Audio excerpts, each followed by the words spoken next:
Shalom,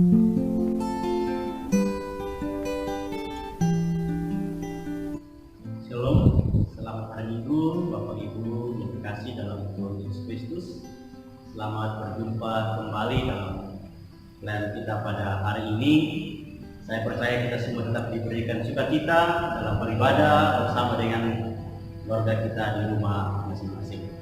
Baik Bapak Ibu sekalian, firman Tuhan kepada kita hari ini terambil dari kitab Esra pasal 2 ayat 1 sampai ayat yang ke-70. Kitab Esra pasal yang kedua ayat 1 sampai 70, dan beberapa bagian atau beberapa ayat saya akan bacakan dari firman Tuhan ini. Terlebih dahulu saya bacakan dalam pasal 1 ayat yang ke-5. Kata firman Tuhan demikian: Maka berkemaslah kepala-kepala kaum keluarga orang Yehuda dan orang Benyamin, serta para imam dan orang-orang Lewi, yakni setiap orang yang hatinya digerakkan Allah untuk berangkat pulang dan mendirikan rumah Tuhan yang ada di Yerusalem.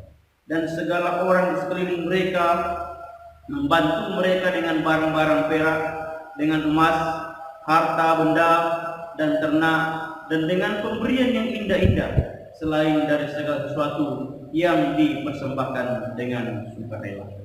Pasal 2 ayat 1. Inilah orang-orang provinsi Yehuda yang berangkat pulang dari pembuangan, yakni para kawanan yang dahulu diangkut ke Babel oleh Nebukadnezar Raja Babel, dan yang kembali ke Yerusalem dan ke Yehuda masing-masing ke kotanya.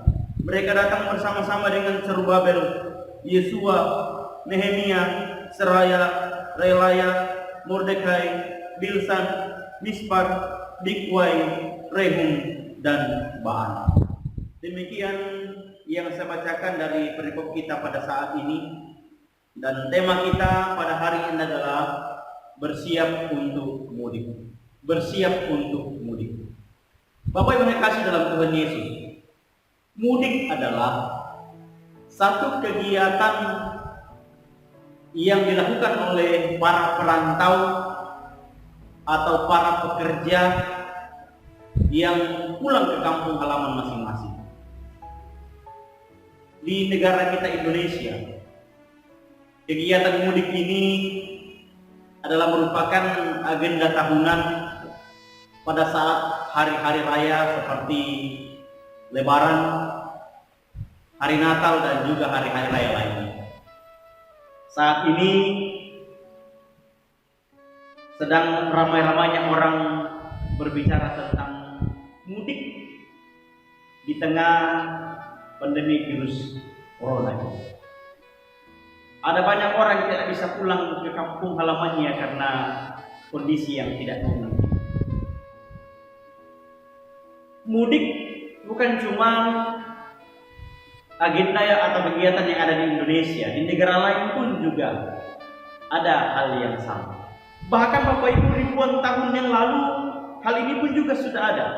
Seperti pembacaan kita pada hari ini dari kitab Esra ini berbicara tentang peristiwa di mana ada mudik besar-besaran, di mana orang-orang Israel pulang dari pembuangan, pulang ke kampung halaman mereka, yaitu di Yerusalem.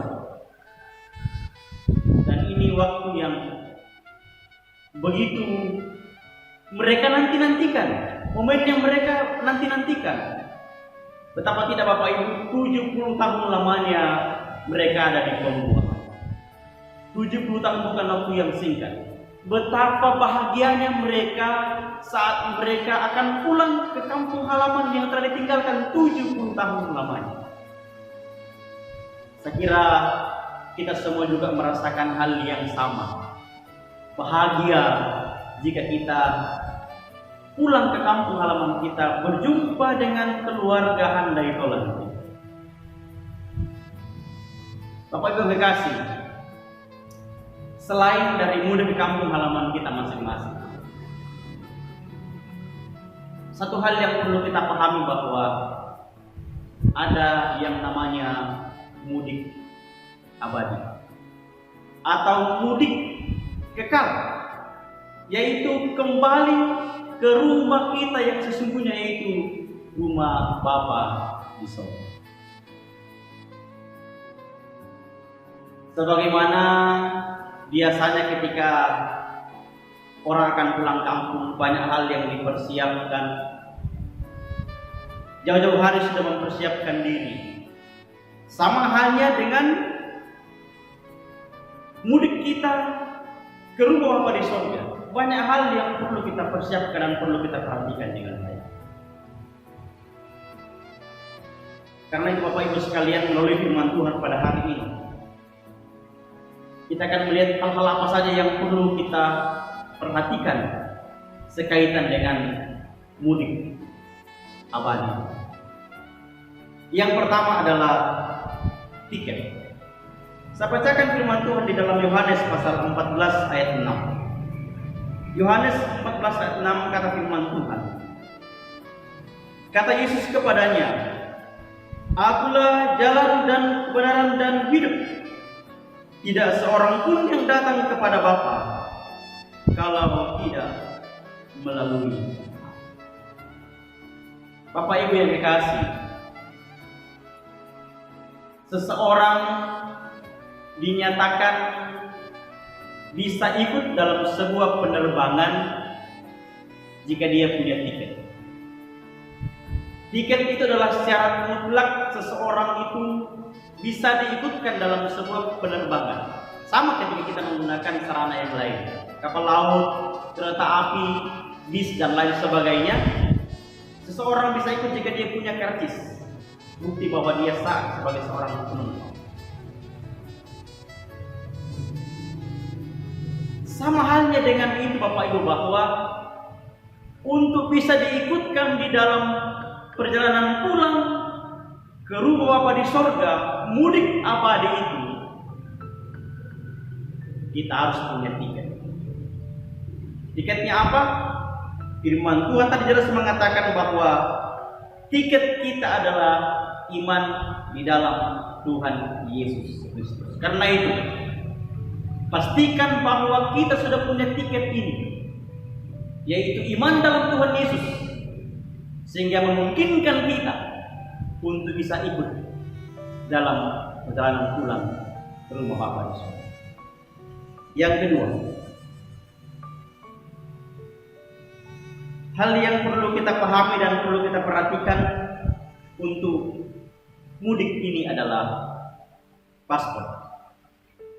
Firman Tuhan dalam Wahyu pasal 21 ayat 27 mengatakan, "Tetapi tidak akan masuk ke dalamnya sesuatu yang najis atau orang yang melakukan kekejian atau dusta, tetapi hanya mereka yang namanya tertulis di dalam kitab kehidupan anak domba itu." Bapak Ibu, paspor adalah syarat mutlak seseorang bisa bepergian ke negara yang lain. Jika ada seseorang yang tinggal di negara lain dan paspornya tidak berlaku lagi, maka dia disebut sebagai imigran gelap. Dan jika dia kedapatan oleh pemerintah setempat, dia akan dideportasi pulang ke negara asal. Sering juga kita mendengar istilah dicekal ya, atau pencegalan. Ini biasa berlaku bagi orang-orang yang sedang dalam kasus hukum, sehingga dia dicekal untuk tidak pergi ke luar negeri. Bagaimana paspornya itu dibekukan supaya dia tidak bisa keluar negeri ke tempat yang lain. Paspor itu adalah hal yang sangat menentukan, menjamin seseorang bisa ada di negara lain. Demikian juga dengan keberadaan kita dalam mempersiapkan diri untuk pulang kampung akbar ini, yaitu ke rumah Bapa di sorga. Bapak Ibu yang dikasihi dalam Tuhan, status kita sebagai orang Kristen tidak menjamin bahwa kita pasti masuk surga. Tidak. Sekalipun di KTP kita itu tertulis Kristen, dan di semua data-data diri kita itu tertulis Kristen, tetapi jika tidak ada nama kita dalam buku kehidupan, dalam kitab kehidupan, seperti kata firman Tuhan tadi, maka kita tidak diperkenankan masuk ke dalam surga yang Tuhan persiapkan bagi kita. Karena itu, pastikan nama kita telah tertulis dalam kitab kehidupan. Yang ketiga, terkait dengan mudik abadi ini, yaitu barang-barang bagasi. Firman Tuhan dalam pertama Timotius pasal 6 ayat 7. Sebab kita tidak membawa sesuatu apa ke dalam dunia, dan kita pun tidak dapat membawa apa-apa keluar. Firman Tuhan ini mengatakan bahwa kita tidak membawa apa-apa saat datang ke dalam dunia ini, dan saat kita meninggalkan pun tidak membawa apa-apa. Dalam kegiatan pulang kampung, hal yang tidak terpisahkan dalam perjalanan kita adalah barang-barang bagasi. Sering kita mendengar istilah over bagasi. Kenapa? Karena barang bawaan sudah melebihi kuota atau kapasitas untuk satu orang penumpang. Itu dalam mudik di dunia ini, Bapak Ibu. Tapi dalam mudik ke surga, hal ini tidak berlaku. Tidak ada namanya over bagasi. Kenapa? Karena firman Tuhan mengatakan bahwa tak ada satu barang apapun dalam dunia ini yang kita akan bawa nanti ketika kembali ke Sang Pencipta. Karena itu Bapak Ibu sekalian, renungkan dengan baik bahwa apapun yang kita miliki hari ini di dunia ini, semuanya itu hanyalah sementara.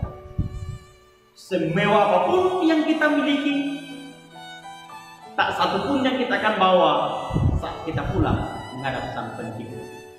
Karena itu Bapak Ibu, jangan biarkan hati kita terpikat dengan harta dunia,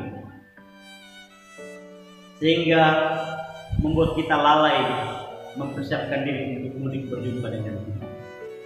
Tetapi biarlah semua yang kita miliki itu, semua sarana itu menunjang kita untuk lebih dekat dengan Tuhan di dalam kehidupan. Yang berikut, yang keempat, waktu berangkat. Firman Tuhan dalam Kisah Para Rasul pasal 1 ayat 7. Demikian firman Tuhan. Jawabnya, engkau tidak perlu mengetahui masa dan waktu yang ditetapkan Bapa sendiri menurut kuasa. Waktu keberangkatan.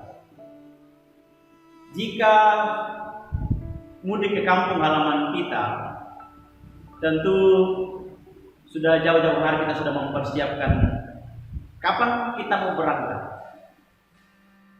Saat kapan kita mau berangkat, dan kita sudah mengatur waktu, mengatur segala sesuatunya sampai pada hari yang kita sudah rencanakan.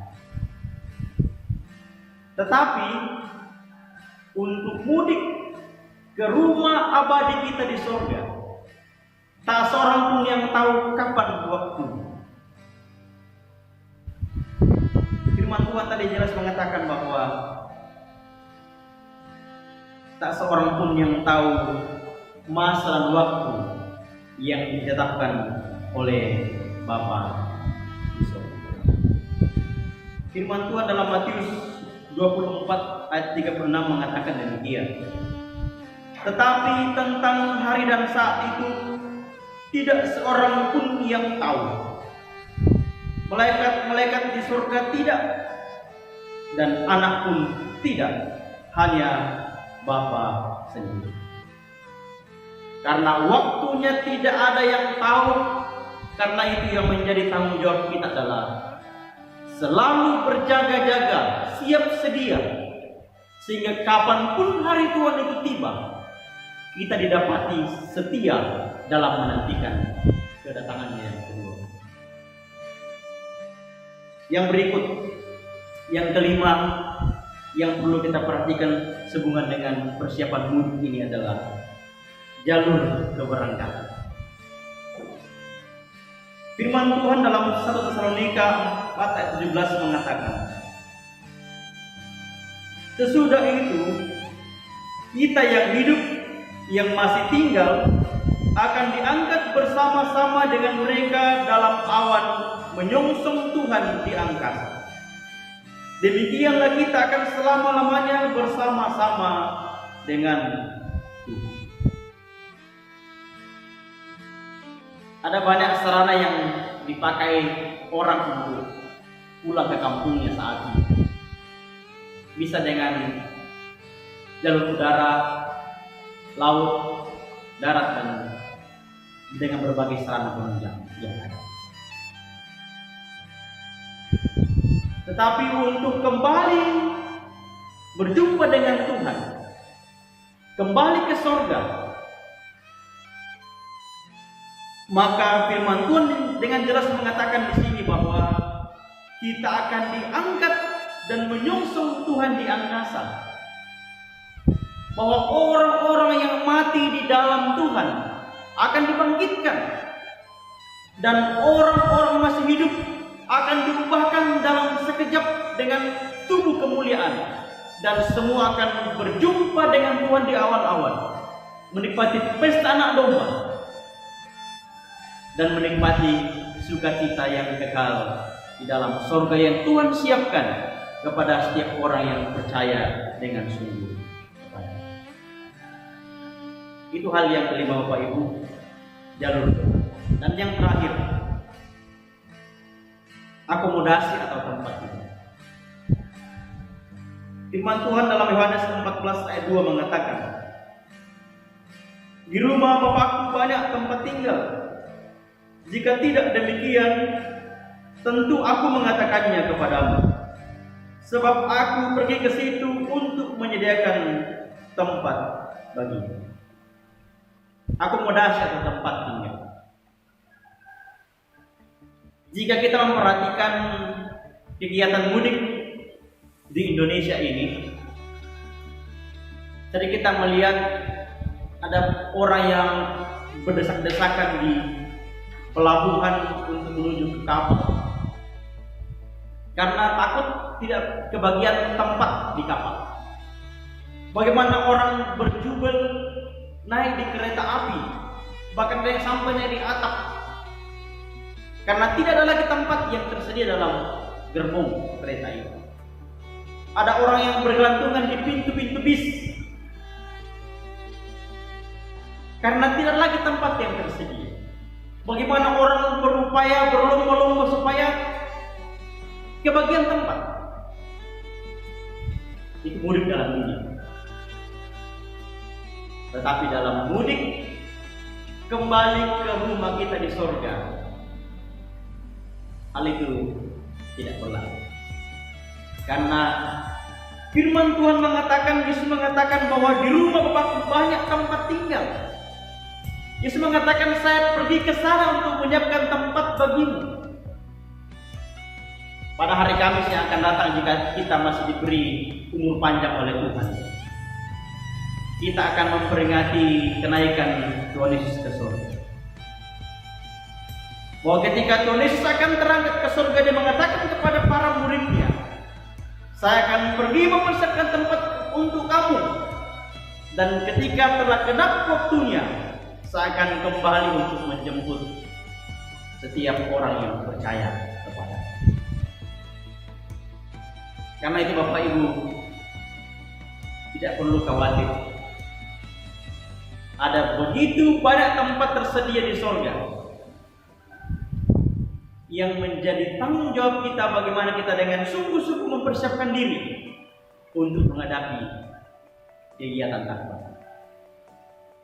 Marilah kita memegang teguh iman kita, sungguh-sungguh percaya kepada Tuhan, melakukan kehendak-Nya. Jangan sampai kita ketinggalan. Karena kita tidak sungguh-sungguh percaya bagi Tuhan, tidak berjaga-jaga dalam menantikan kedatangan Tuhan yang kedua kali. Demikian firman Tuhan hari ini. Tuhan berkati kita sekalian.